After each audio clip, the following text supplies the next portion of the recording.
Fala aí, torcida alviverde, já chega deixando aquele like, se inscrevendo no canal e ativando o sininho das notificações, porque hoje tem análise completa do pós-jogo entre Palmeiras e Ceará, onde o Verdão venceu por 1-0 em cima do Ceará, mostrando mais uma vez sua força dentro de campo. Vamos conferir as análises dos comentaristas da ESPN Brasil ao vivo, com todos os destaques, críticas e elogios sobre a atuação do nosso time. Lembrando de deixar os créditos aí para a ESPN Brasil, galera. Agora, bora falar do Palmeiras, porque aqui é palestra até o fim. Vamos pro vídeo. Abel Ferreira começa esta pauta no programa. Olha, primeiro é bom que os nossos jogadores todos entendam que quando o treinador troca é porque confia neles. E era um jogo muito importante hoje para nós, um jogo de prestígio, um jogo que vale passagem à próxima eliminatória, é a Copa do Brasil, que o Palmeiras já não ganha já há algum tempo, vindo de uma derrota que na minha opinião foi, ser injusta ou não, mas foi dura, porque perdemos o último jogo em casa há 3 dias, de forma dura e na minha opinião injusta, mas o futebol muitas vezes é assim, é penalizador, porque quando tu tens que as fazer, mas uma grande equipa tem que dar resposta logo a seguir e era importante nós virmos aqui, mesmo trocando alguns jogadores, dar uma boa resposta. Eles sabem que eu confio neles, mas é uma vitória que nos mantém naquilo que é a nossa normalidade, jogar em cada jogo, competir para ganhar, e hoje conseguimos, mesmo sofrendo um pouquinho, conseguimos levar daqui uma vitória e uma vantagem nesta primeira parte desta eliminatória. É sempre um sofrimento vir jogar aqui por isso tudo. Adversário, viagem, clima. Eu não vou falar do gramado porque ele é igual para os dois. Mas 2 equipas muito competentes e sobretudo o Ceará, que foi com quem nós jogámos, já não perdia aqui em casa há muito tempo, tinha essa motivação extra, e nós com sabedoria, com esperteza, com inteligência, mesmo trocando alguns jogadores porque era preciso, nós conseguimos nesta primeira parte sair daqui com uma vantagem de 1 golo. Está tudo em aberto e nós vamos preparar quando vier o jogo de ida em nossa casa para conseguir estar na próxima fase. Tá falando na casa do Palmeiras, mas a casa do Palmeiras tem sido a casa dos outros, né? É a 7ª vitória como visitante, impressionante. O Palmeiras como visitante é aquele visitante que chega na tua casa, prof. Abre lá a porta da sua casa, aí vai na sua cozinha, abre a porta da geladeira, vai filando o que tem no fogão, vai no banheiro, fica de porta aberta, deita no sofá com sapato. E se essa casa for no Ceará... Impressionante, hein? Se for o Castelão... 2 vezes já. Já veio, o Fortaleza também não perdia de ninguém. E agora o Ceará. Eu acho que o principal de tudo é que o Palmeiras está voltando a ser Palmeiras, né? É um Palmeiras diferente, de nomes, até de setores inteiros, como o ataque. Mas hoje, por exemplo, voltou a bola parada. Sempre foi uma arma. Tem sido, né? O jeito que o Palmeiras conduziu essa partida, né? O gol sai talvez no pior momento do Palmeiras no jogo. Não tinha tido Palmeiras até ali. O Ceará, na dele, o Ceará é um time que ele sai pouco, mas quando sai é letal, né? Ele tem sido letal. E ele ameaçou fazer isso com o Palmeiras, até o gol do Gomes.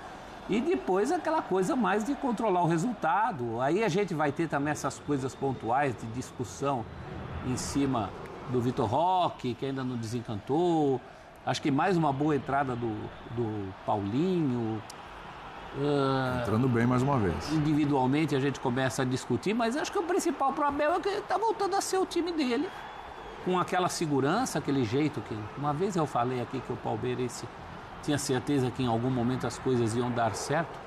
O Palmeirense parece estar retomando isso, mesmo não são partidas espetaculares, mas são partidas em que se sente muita firmeza. Sim. Essa firmeza está voltando. O Palmeiras tinha perdido um pouco desse vício, até pela mudança de peças, pela mudança que o Abel foi obrigado a fazer também, muitas vezes de esquema. E agora isso está voltando. O Palmeiras está voltando a ter firmeza no time dele, independentemente da competição.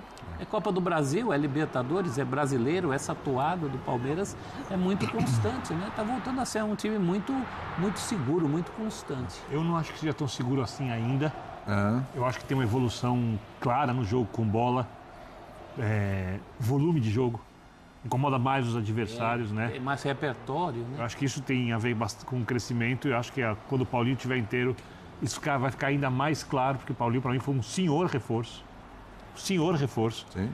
Quando entra bem. Só não está jogando para mim pela questão física, não é uma escolha do treinador por uma questão tática ou coletiva. Vamos ver como ele vai usar o Paulinho, se vai usar o Paulinho aberto na esquerda,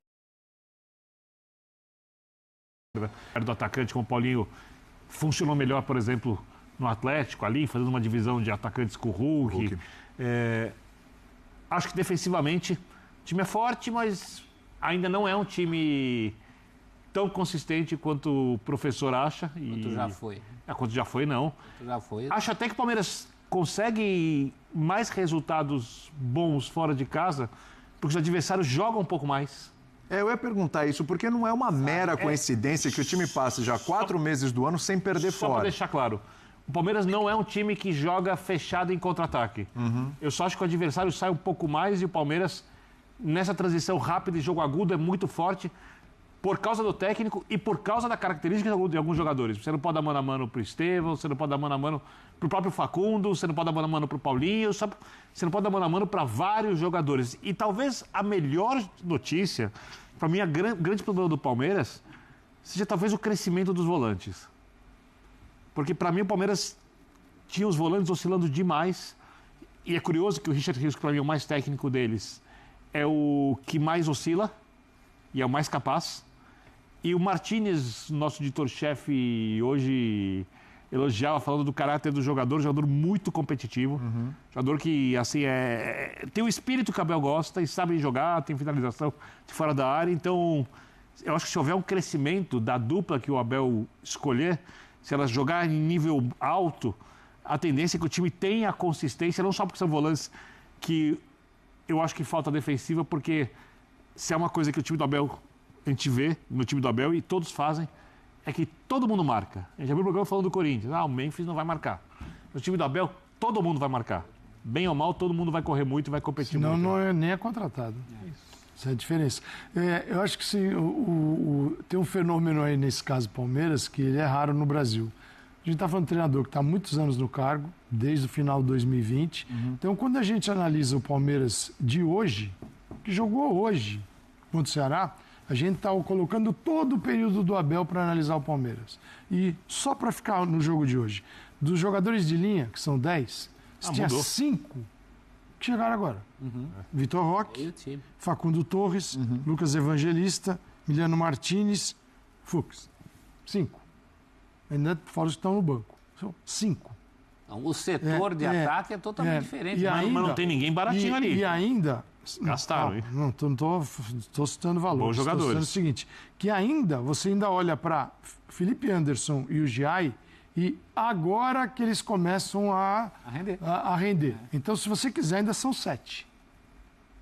Sim. Cara, então o resultado é muito bom até agora. Porque eu não posso analisar, não, o Palmeiras defensivamente, mas eu estou comparando com que Palmeiras? Não, é porque eu só falei isso. comparando com o Palmeiras que já não existe mais. Eu só falei que o professor Celso Zelt avalia que o Palmeiras teve a consistência do melhor do mas vamos falar assim, eu acho que não tem para isso. Mas hoje tá bem. Tantas novidades. O Everton teve que ser protagonista para o Palmeiras ganhar esse jogo de hoje? Não teve. Até quase atrapalhou. Primeiro que ele encontrou um sistema e é o norte dele. Então ele não está mapeando a cada jogo. Você passa, às vezes, parte do ano fazendo isso. Ele tem variações. Cada jogo é uma formação e para ver o que dá mais liga.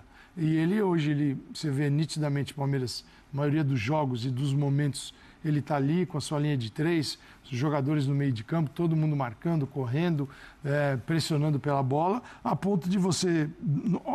Aí que muda, aí que é a diferença do Palmeiras para a maioria. O Flamengo faz isso também. Aí entra o Maurício, também está voltando, né? E jogar bem, ele foi um jogador contratado também, não foi de graça, para render. Entra o Paulinho, que está voltando ali de um longo período parado, contusão, mas o Paulinho vai ser um titular do Palmeiras. Entra o Piquerez, entra o Richard Rios. Poxa, você cai, não. Você não cai o rendimento. Então, você tem a condição de sobreviver nessa loucura que chama de calendário. E tem que trocar mesmo. E tem que iniciar com outros jogadores partidas que às vezes possam até nos surpreender. Falou, pô, mas esse jogo, esse jogo... Era o único confronto de Série A, né? Nessa fase. Exatamente. Não, é um confronto de Série A. O Palmeiras acabou pegando o adversário mais difícil, Sim, né? sim. Agora, o professor já deu uma cutucadinha aqui. Tem umas coisas aí, Vitor Roque, precisa sair o gol e tal, etc. O professor cutucou. Cutucou o Tigrinho, né, prof? Mas você está insatisfeito com o Tigrinho? Não, eu acho que ele tem rendido, o que tem faltado é sorte. Especificamente hoje, acho que foi a partida menos boa dele. Tá. Hoje eu não gostei. Mas Hoje você não viu... Vários jogos você viu o gol não saindo, mas o aporte coletivo dele bom. Porque contra o Bahia, a bola Por que o gol está saindo para os outros e para ele não? Por exemplo, o Flaco entrou, fez gol... Por que que... Eu acho até que o Paulinho, pela toada, vai desencantar antes dele. Com menos minutos. Sabe que eu falei isso hoje na redação. Minutos. Eu falei que só faltava o Paulinho fazer um gol. Mais jogador ele que entra bem. Hoje. Só faltava ele fazer o gol também e o Vitor Roque continuar na seca. O Paulinho sai. O Paulinho é mais jogador que ele, mas vem de problemas maiores que o dele. Sim, o Paulinho vem de um ano que não foi produtivo e de uma transferência no estaleiro. Agora, nos jogos anteriores, e eu até tinha falado que eu não tiraria a camisa do Flaco, como de fato o Abel não tirou, depois daquela partida na Bolívia que ele fez, que foi uma coisa fora da curva. Sim. Agora, dos outros jogos, tem uma bola que contra o Bahia ele não fez porque tinha alguém debaixo do gol ali para tirar. Contra o Corinthians, ele chegou a fazer um gol, ele vai beber água, quando ele volta o gol foi anulado. Foi.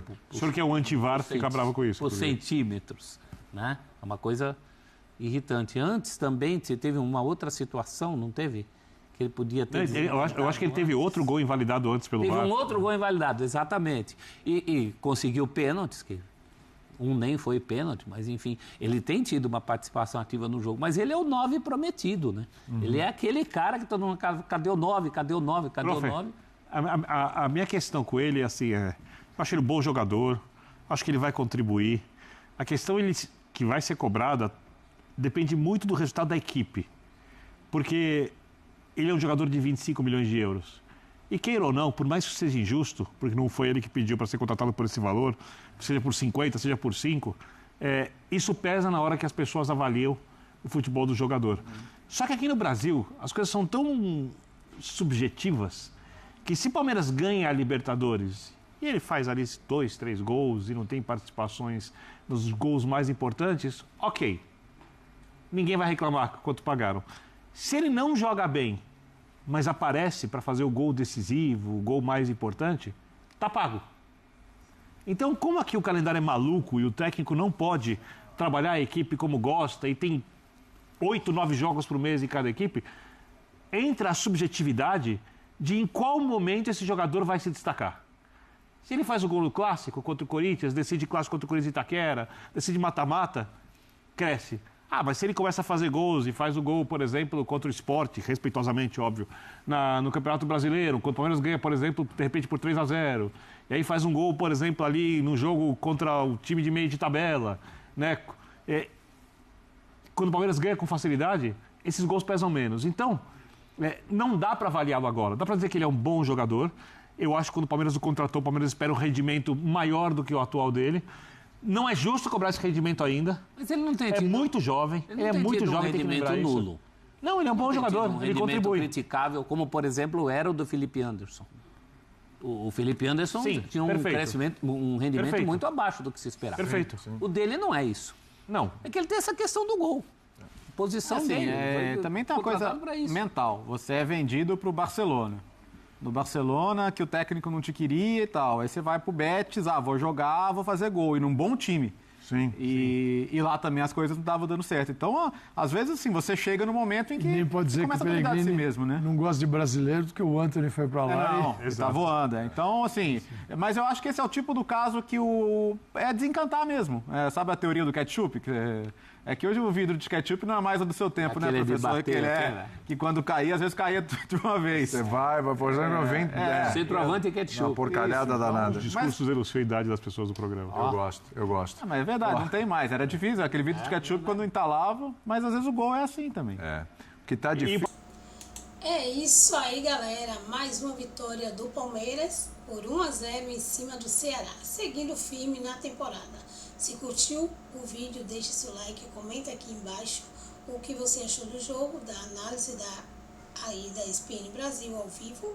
E claro, se inscreve no canal, ativa o sininho para não perder nenhuma novidade sobre o Verdão. E lembrando de deixar os créditos aí para a ESPN Brasil. Gente, obrigado aí pelos comentários, por tudo que vocês têm nos apoiado aí no canal. Até o próximo vídeo.